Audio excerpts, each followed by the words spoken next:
Banaras, good morning. क्या हाल है? All good. अच्छा Banaras, tell me one thing कि सुकून की जो डेफिनेशन होती है ना, वो आपकी नजर में क्या है? देखिए, दुनिया में ना हर किसी के लिए सुकून की डेफिनेशन अलग अलग है, क्योंकि ऐसे लोग भी हैं जो चाहते हैं कि पूरे दिन के शोर के बाद उनसे कोई बात ना करे।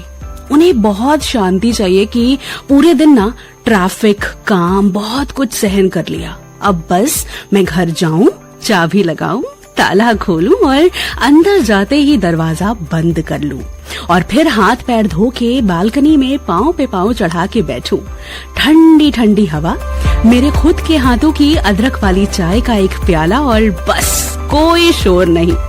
और कुछ ऐसे भी हैं जो चाहते हैं कि पूरे दिन के बाद ना मैं चाहता या चाहती हूँ कि घर पहुँचूं, डोर बेल बजाऊं, दरवाजा खोलने वाला कोई हो और कोई पूछे कि आ गए, कैसा रहा दिन, क्या किया, लंच किया था। मैंने कहा ना, सुकून की डेफिनेशन हर किसी के लिए अलग अलग होती है। जितने लोग उतने एक्सपीरियंसेस। हो सकता है कई लोगों के लिए दिन के अंत में अपनी फेवरेट पैजामे में पांव डालना कंफर्ट, उसे कहते हैं सुकून। और सुकून है क्या? कंफर्ट ही तो है जो आपको आराम महसूस कराए, ऐसा कुछ है ना, रिलैक्स, आपको लगे कि बस इसे ही शांति कहते हैं। शायद हम अपनी फेवरेट फिल्म्स या अपनी फेवरेट सीरीज बार बार देखते हैं। पता है बनारस, मैं ना कई बार सोचती हूँ कि लोग एक बार देखी हुई चीज बार बार क्यों देखते होंगे। फिर शायद ये जवाब मिलता है कि क्योंकि उन्हें अंत पता होता है, उन्हें पता होता है कि इसके बाद अब ये होगा। जब सवाल नहीं होते ना, एंजाइटी नहीं होती, हमें सब पता होता है और हमारा मन शांत रहता है। हम कोई शौक नहीं चाहते, कोई सवाल नहीं चाहते, and maybe that is why हम कंफर्ट महसूस करते हैं, हमें अच्छा लगता है, शायद उसे ही सुकून कहते हैं। इसीलिए एक आराम वाले दिन आप बस अपना मनपसंद सा खाना कुछ अपने मनपसंद का लगा के देख लेना, चाहे आपने वो 50 बार ही क्यों ना देखा हो, लेकिन आप फिर भी देखना पसंद करेंगे क्योंकि आपको आपका कंफर्ट दिखता है वहाँ। किसी बड़े 5 स्टार होटल में नहीं, लेकिन अपने दोस्तों के साथ एक नॉर्मल सी मैगी बनाकर भी अगर चिप्स वगैरह लेकर आप बैठेंगे ना, तो भी अच्छा लगेगा क्योंकि वहाँ कंफर्ट है, वहाँ कोई फॉर्मेलिटीज नहीं है। उसी तरह से बड़ी बड़ी मीटिंग्स में जो बातें बिगड़ जाती हैं, बड़े बड़े टेबलों और केबल्स में, कहीं किसी चाय की दुकान पे ना ऐसी बातें बन भी जाती हैं क्योंकि वहाँ कंफर्ट होता है, सुकून होता है, आराम होता है। उसी तरह से जो बातें फोन पे बिगड़ी हो, वो आराम से कहीं बैठ के दो लोगों में बात हो गई, थेरेपी हो जाती है। प्रॉब्लम्स जो हैं वो हमारी लाइफ में आती हैं, लेकिन हमें देखना है कि हमारा कंफर्ट क्या है और हमें उसे कैसे सुधारना है। And Banaras, you know what, मेरा सुकून क्या है? आपसे बातें करना। कहीं जाइए करें, स्टे ट्यून टू आपकी वाणी आकाशवाणी, मेरे यानी सना के साथ, और ये गाना आप सबके लिए। गुड मॉर्निंग बनारस, सुकून तो मिल ही जाता है। हाँ जी, welcome back to listeners number 1 radio show good morning Banaras, only on आपकी वाणी आकाशवाणी। स्टूडियो की घड़ी में बज चुके हैं 7, तारीख है आज 28 जुलाई 2023 और दिन है आज शुक्रवार का। तो चलिए, परवरदिगार का हमें हर चीज अदा करने के लिए शुक्र अदा करते हुए इस सफर का आगाज करते हैं आज, और देखते हैं क्या हो रहा है देश, दुनिया और अपने शहर बनारस में खास। तेज धूप और उमस के कारण परिषदीय विद्यालयों को खोलने और बंद करने का समय बदल गया है। जी हां, अब जिले के परिषदीय विद्यालय सुबह 7:30 बजे से दोपहर 12 बजे तक चलेंगे। जिला बेसिक शिक्षा अधिकारी डॉक्टर अरविंद पाठक जी ने बताया कि धूप और उमस के कारण बच्चों को स्कूल आने में परेशानी हो रही है, इस वजह से समय बदला गया है। कल यानी 27 जुलाई बृहस्पतिवार से परिषदीय विद्यालय सुबह 7:30 बजे से 12 बजे तक चल रहे हैं। पहले स्कूल्स का समय सुबह 8 बजे से दोपहर 2 बजे तक था। इसके अलावा आईआईटी में दाखिले के लिए 6वें चरण की काउंसलिंग बीते बुधवार से शुरू हो गई।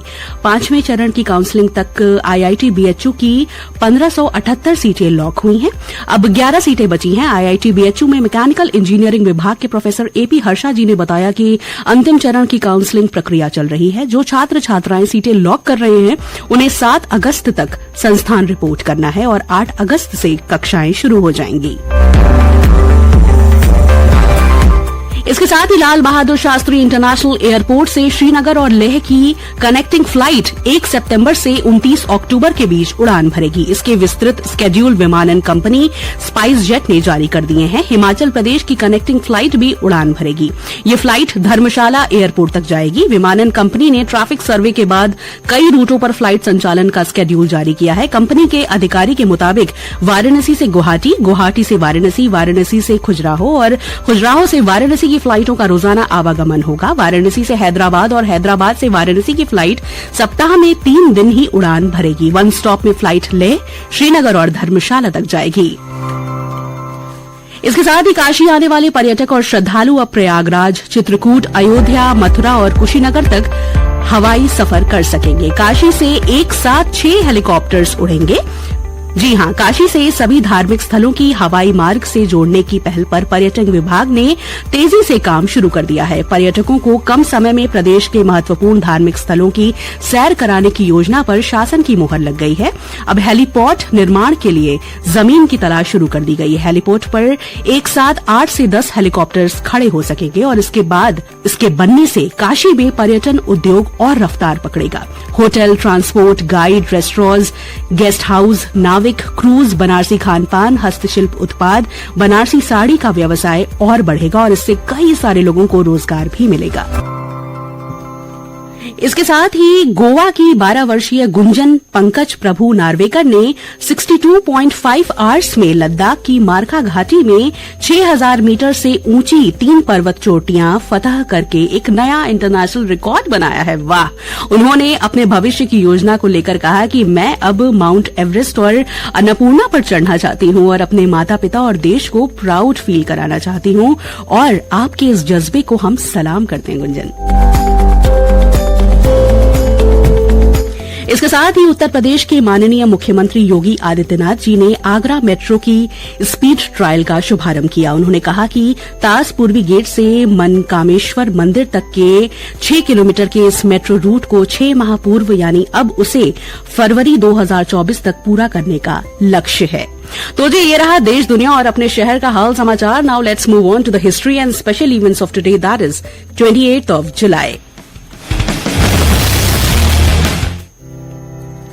ईयर 1858 में भारतीय प्रशासनिक सेवा के सर विलियम जेम्स हर्शल द्वारा इजाद किए गए पहचान के तौर पर अंगूठे के निशान का पहली बार प्रयोग किया गया। ईयर 1925 में हेपेटाइटिस का टीका खोजने वाले बारूख बलमर्ग का जन्म हुआ और इसीलिए आज के दिन वर्ल्ड हेपेटाइटिस डे मनाया जाता है। ईयर 1979 में चौधरी चरण सिंह भारत के 5वें प्रधानमंत्री बने। अब बर्थडेज की बात की जाए बनारस तो आज है बॉलीवुड अदाकारा आयशा झुल्का का जन्मदिन।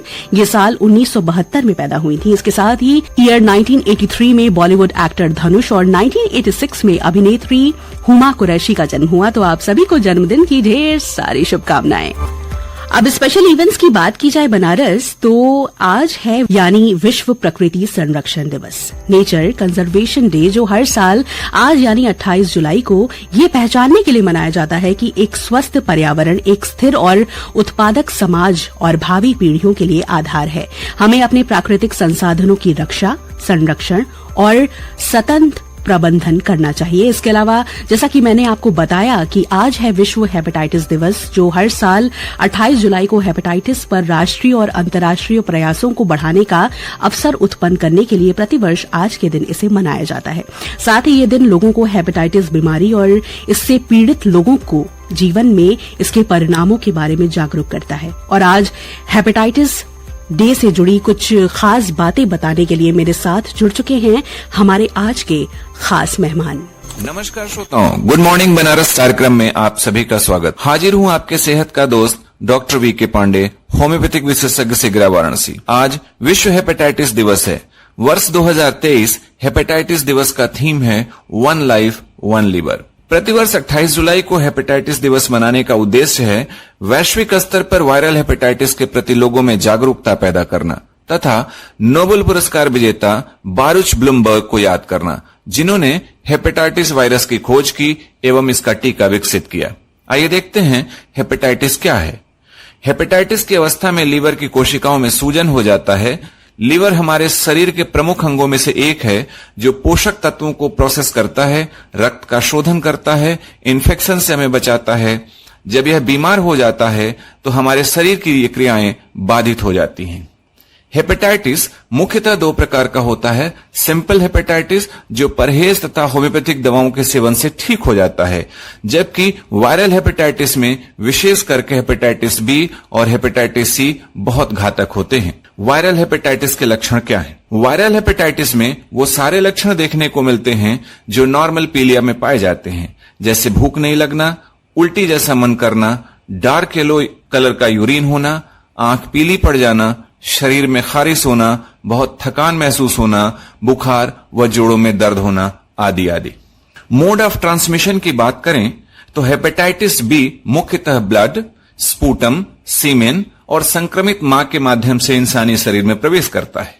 शरीर में प्रवेश करने के पश्चात इसके लक्षण आने में 1 से 4 महीने का वक्त लग जाता है। यह इतना घातक है कि शरीर के बाहर भी 6 से 10 दिन तक जिंदा रह सकता है। इसके कारण आपको लीवर सिरोसिस एवं लीवर कैंसर तक हो सकता है। इसी से इसकी भयावहता आंकी जा सकती है।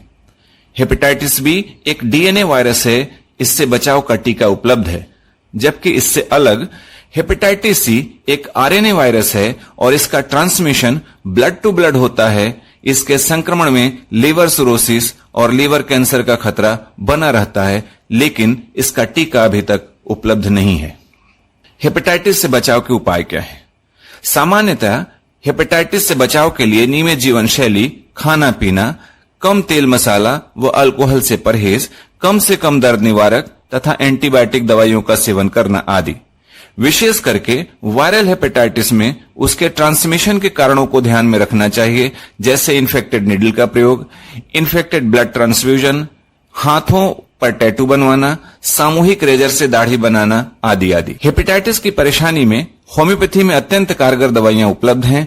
ऐसी स्थिति में किसी योग्य होम्योपैथिक चिकित्सक के परामर्श से दवाओं का सेवन करें, आपको बहुत जल्दी लाभ होगा। इसी के साथ मैं अपनी वाणी को विराम देता हूं। जिंदगी अनमोल है, अपना तथा अपनों का बहुत ख्याल रखिएगा तथा बताए गए सुझावों पर अमल करिएगा। इसी के साथ आप सभी धैर्यशील सुधी श्रोताओं को बहुत बहुत धन्यवाद। Thank you so much, Vinay sir, for joining us.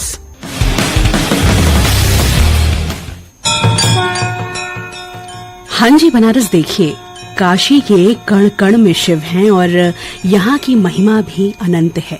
Kashi को मंदिरों का शहर कहा जाता है और यहाँ गलियों से सड़क तक कई ऐसे मंदिर हैं जिनकी पौराणिकता और महत्व पुराणों में मौजूद है। इनमें से ही एक मंदिर है जो हमारे बनारस से लगभग 15 किलोमीटर दूर माधवपुर में स्थित है। जी हाँ, मैं बात कर रही हूँ शूल टंकेश्वर महादेव मंदिर की। इस मंदिर में मौजूद विशालकाय शिवलिंग दूर दराज से आने वाले भक्तों के सभी कष्टों का निवारण करता है। लेकिन काशी के दक्षिण में बसा ये इलाका इसलिए ज्यादा महत्वपूर्ण हो जाता है क्योंकि काशी में उत्तर वाहिनी होकर बहने वाली गंगा इसी शूल टंकेश्वर मंदिर के पास घाटों से उत्तर वाहिनी होकर काशी में प्रवेश करती है। पर ऐसा क्यों और क्या वजह है जो गंगा काशी में हुई उत्तर वाहिनी, उसी से जुड़ी है इस मंदिर की पूरी कहानी।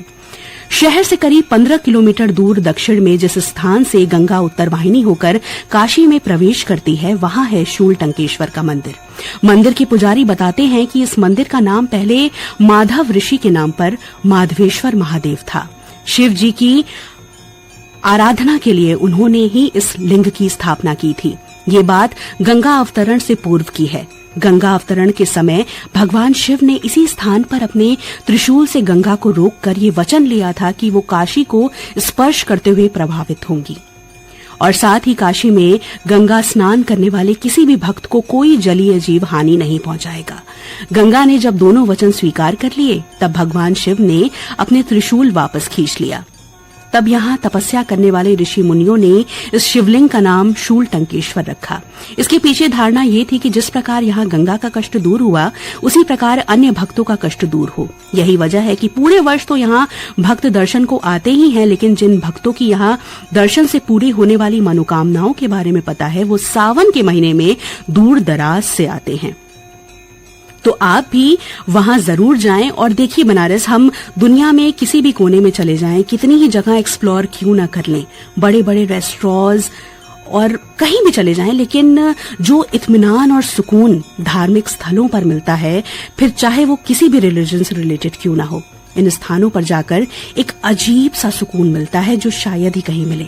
तो रियल वर्ल्ड से निकलकर थोड़ा सा रियल वर्ल्ड की इन चीजों पर भी फोकस करिए। बनारस छोड़े जा रही हूँ आपको विद दिस ब्यूटीफुल ट्रैक। आज दिन में 11 बजे से मेरी कहकशा, दोपहर 2:30 से एक ही फिल्म से सुनना मत भूलिएगा। पसंद आए then do share your views on pkldir@varanasi@gmail.com। So now this is Sana heading off। खुश रहिए, प्यार बांटिए और 24 घंटों में किसी ना जानने वाले की खुशियों की वजह बनिए। जैसा कि मैंने हमेशा कहा है, कहती हूँ और कहती रहूंगी भी कि बहुत सुकून मिलेगा, ट्राई जरूर कीजिएगा। चलती हूँ, टाटा बाय बाय, दुआओं में याद और अपना ख्याल रखिएगा। और अब से थोड़ी देर में यानी 7:20 से आप सुनेंगे प्रादेशिक समाचार, जिसे हम अपने लखनऊ केंद्र से रिले करेंगे। Bye bye.